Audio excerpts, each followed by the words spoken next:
Greeting and welcome to the Intensive Success Secrets. I am your host, Nishant Sharma. Please give welcome to our guest, Tyzer. Tyzer Help Businesses is a podcast host and is a YouTuber. Welcome, Tyzer. Hey, Sean. Happy to be here. Thanks for having me on. Okay, let me start with this. Where were you? What happened? Who were you surrounded with that inspired you to do what you do today?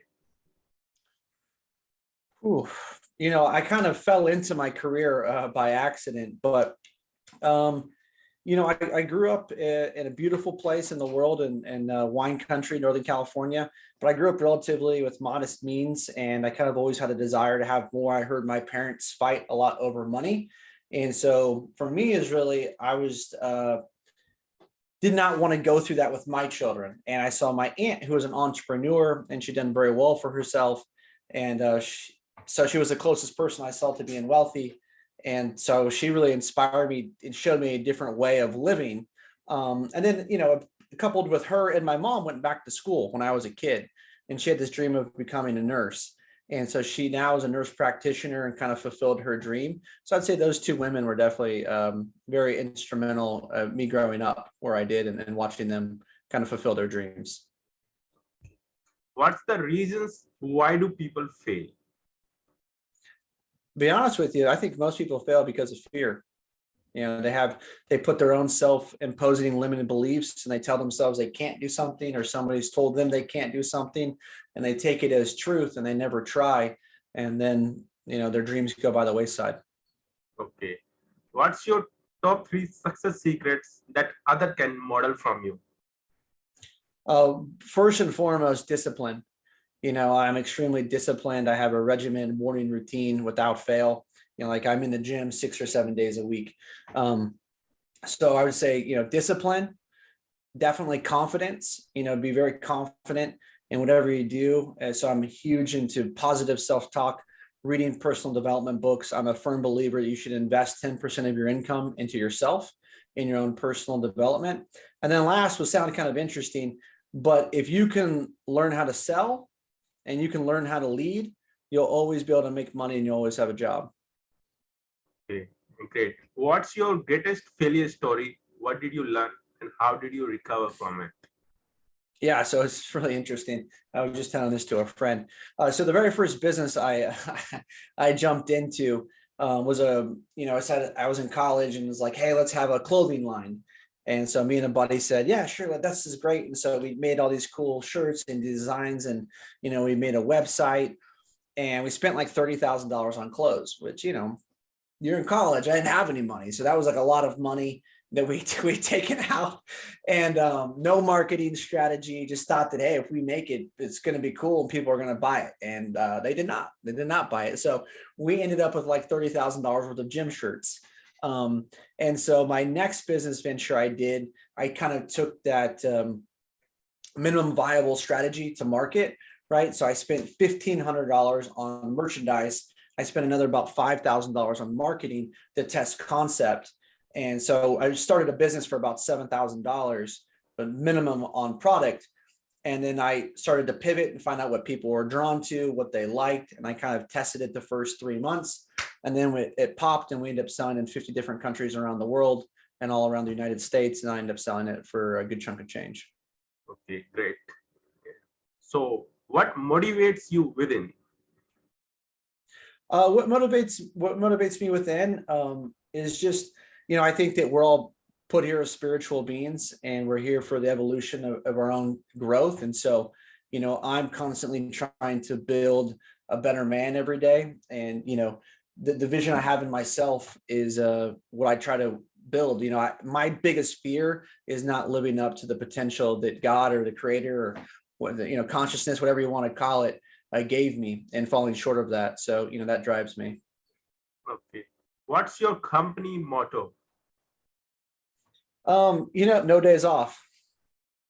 Okay, great. So who is your ideal client? Ideal client. Yeah, that's an interesting one.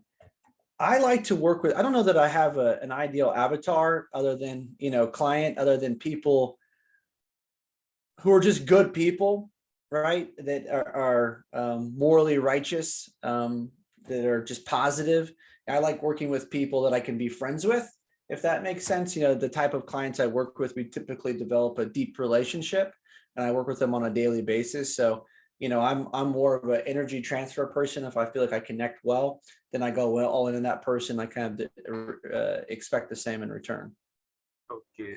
So how do you find your ideal client? Yeah, a tremendous amount of prospecting. Okay, great. How do you deliver five-star client experience? Yeah, that's a great question. And it's the way you do that is by you ask great questions. So, I'm constantly asking questions and trying to provide value. But what a lot of companies don't do is they don't take the time to go back to their clients and understand, what could we improve to do better? What have you loved about our service, our product, or good?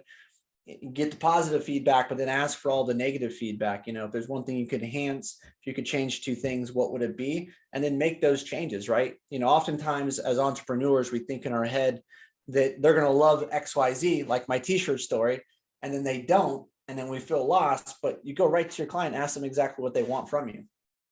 Okay. How do you handle rejections?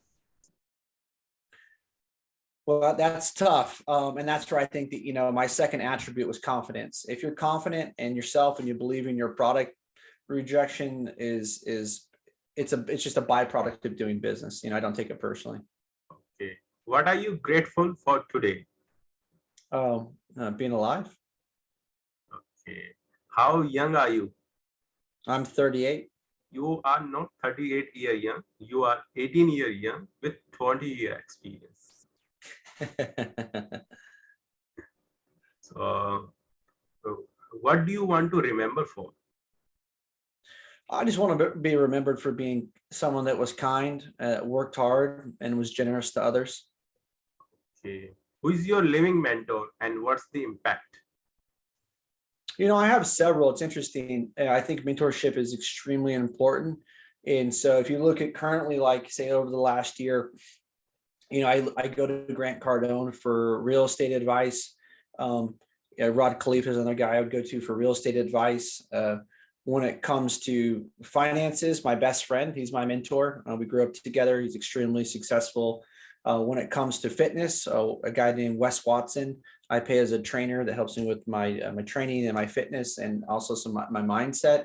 And then when it's come to business, I was in the RHA syndicate where I've been mentored by Andy Frisella and Ed Milet. So I kind of silo my mentors. And I'm said again, I'm a huge believer in that, if you want access and you want to operate at a different type of level, then you pay and get access to people that are operating at that level. Okay, great. So which is your favorite book and what's your top 3 learning? My favorite book is Ishmael by Daniel Quinn. And what was the second part of the question? What's your top 3 learning? Thought about learning? Yes.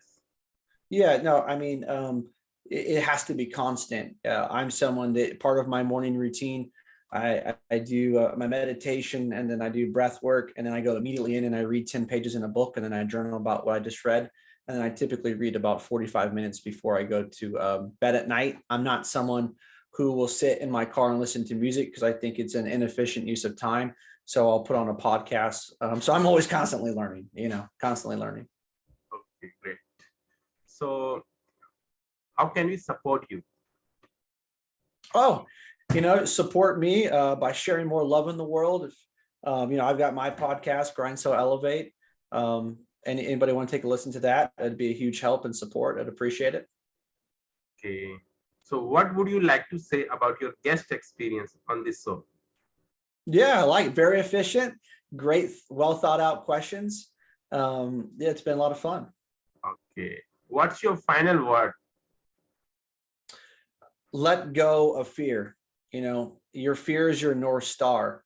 And the more you can lean into that fear and understand that it's an opportunity, it's a blessing, and move in that direction, the more you lean in, the amount of freedom in all respects of your life you get on the other side of fear is where the magic happens in life.